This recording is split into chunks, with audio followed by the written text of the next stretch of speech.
এই দুনিয়া এনে অৱস্থা পালেগৈ য'ত কাপোৰ দামী আৰু মানুহ মূল্যহীন হৈ পৰিল।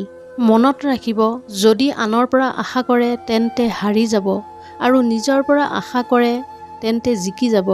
মানুহেতো নামো পাহৰি যায় যেতিয়া আপোনাৰ পৰা তেওঁলোকৰ কাম হৈ যায়।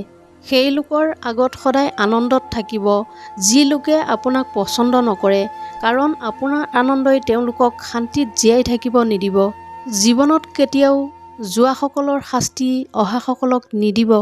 এই যুগ এনে এটা অৱস্থাত আহি উপনীত হ'লহি, যিজন ব্যক্তিক অন্তৰৰ পৰা সহায় কৰিবলৈ বিচাৰে সেই ব্যক্তিয়ে পিছফালৰ পৰা আঘাত কৰে।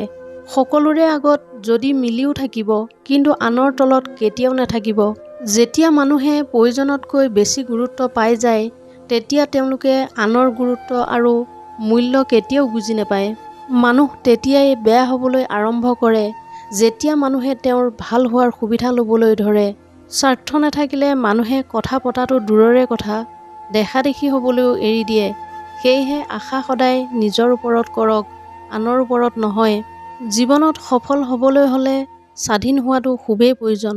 কেতিয়াবা সময়ৰ পৰিৱৰ্তনৰ বাবে মিত্ৰও শত্ৰু হয় আৰু শত্ৰু মিত্ৰ হৈ যায়, কাৰণ এই যি স্বাৰ্থ সি বহুত বলৱান হয়। চিধা মানুহৰ পৰা দুখোজ দূৰত আৰু টেঙৰ মানুহৰ পৰা 4 খোজ আগত থাকিব লাগে। আজিকালি স্বাৰ্থ হ'লেহে আপোনাৰ উল্লেখ হ'ব, নহ'লে কোনেও কাৰো চিন্তা নকৰে। সফলতাৰ প্ৰতিটো চিৰিতে আপুনি এটা কুকুৰ নিশ্চয় পাব, আৰু মনত ৰাখিব, যদি প্ৰতিটো কুকুৰৰ সৈতে যুঁজে তেন্তে গন্তব্যস্থানলৈকে কেতিয়াও যাব নোৱাৰিব। আপুনি যদি নিজৰ সন্মান বিচাৰে তেন্তে আনৰো সন্মান কৰক। ক'বলৈ যদি জিভা পাইছে তেন্তে শুনিবলৈও কাণ ৰাখক। মানুহৰ প্ৰতিটো কথাতে হয়ভৰ দিয়াৰ অভ্যাস মোৰ নাই, সেয়েহে মানুহে মোক বেয়া বুলি ভাবে। পৃথিৱীৰ সকলো মানুহে কেতিয়াবা নহয় কেতিয়াবা দুখ পাইছে, কিন্তু তথাপিও আচৰিত কথা যে তেওঁলোকে আনৰ দুখ কেতিয়াও অনুভৱেই কৰিব নোৱাৰে। যেতিয়াই আপুনি কাৰোবাক অলপো সন্দেহ নকৰাকৈ সম্পূৰ্ণ বিশ্বাস কৰিব, শেষত আপুনি দুটাৰ ভিতৰত যিকোনো এটা পৰিণাম পাব। হয় গোটেই জীৱনৰ বাবে সঠিক মানুহ, নহয় জীৱনৰ বাবে এক সঠিক শিক্ষা। সোনকালে কথা মানি লোৱা মানুহ খুবেই সঁচা অন্তৰৰ হয়।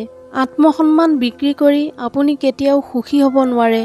যেতিয়ালৈকে আপুনি জানে যে আপুনি কোন হয় আৰু আপুনি কি কৰি সুখ পায়, তেতিয়াই আপোনাৰ একো বেয়া নালাগিব যে আনে আপোনাৰ বিষয়ে কি ভাবে। অহংকাৰ যিকোনো বস্তুৰে নহওক কিয় সৰ্বনাশ কৰিহে এৰে। মই নিজেই পৰিছিলোঁ, নিজেই উঠিম। এতিয়া না কাৰোবাৰ হাত লাগে না কাৰোবাৰ সংগ লাগে। কেতিয়াবা সৰু এটা কথাইও মন শান্ত কৰে, যেনে যি হয় হৈ থাকক, শুই যাওক সকলো দুখ ভাগৰ কাষত থৈ, কাৰণ ৰাতিপুৱা উঠিয়েই একেখিনিকে আপোন কৰিব লাগিব। জোখতকৈ বেছি চতুৰতাই জীৱনটো ৰংবিহীন কৰি তোলে। কোনে কয় যে মনত সদায় আপোনসকলৰহে পৰে? কেৱল মানুহলৈও মনত পৰে যেতিয়া তেওঁলোকৰ সৈতে অন্তৰ মিলি যায়। আনৰ অন্তৰত দুখ দি নিজলৈও সুখৰ আশা কেতিয়াও নকৰিব। যিসকলে আপোনাক পাহৰি গৈছে, পাহৰি যাবলৈ দিয়ক। সেইসকল সকলোৰে মনত পেলাব মাত্ৰ তেওঁলোকৰ স্বাৰ্থৰ দিন আহিবলৈ দিয়ক। জীৱনত কেতিয়াবা বহুত বস্তু একেলগে ভাঙি যায়, সম্বন্ধ, সপোন আৰু আপোন। সঁচা মানুহে অন্তৰত ইমান ঠাই বনাব নোৱাৰে যিমান ঠাই স্বাৰ্থলোভী আৰু চেলেপুলোকে বনাব পাৰে।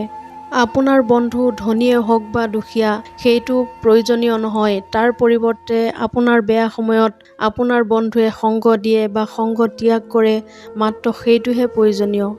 অনুমান ভুল হ'ব পাৰে, কিন্তু অনুভৱ ভুল নহয়, কাৰণ অনুমান আমাৰ মনৰ পৰিকল্পনা হয় আৰু অনুভৱ আমাৰ জীৱনৰ শিক্ষা। পৰিয়ালৰ মহত্ব আমি তেতিয়া বুজি পাওঁ যেতিয়া আমি কোনো বিপদত পৰোঁ। কেতিয়াবা ভাবকচোন, নিজকে সলনি কৰাটো কিমান কঠিন কাম, তেন্তে আনক সলনি কৰাটো কেনেকৈ সহজ হ'ব? আপুনি অলপ ধৈৰ্য ধৰক, সময় আহিলে আপোনাৰ ওচৰলৈ সেই সকলোবোৰ আহিব যাৰ বাবে আপুনি ইমান কষ্ট কৰিছে। অহংকাৰৰ বাবে নহয়, কেতিয়াবা নিজৰ আত্মসন্মানৰ বাবেও মানুহৰ সংগ এৰিব লগা হয়। আনন্দ তাত পোৱা নাযায় য'ত ধন পোৱা যায়, আনন্দ তাত পোৱা যায় য'ত আপোনাৰ মন মিলি যায়।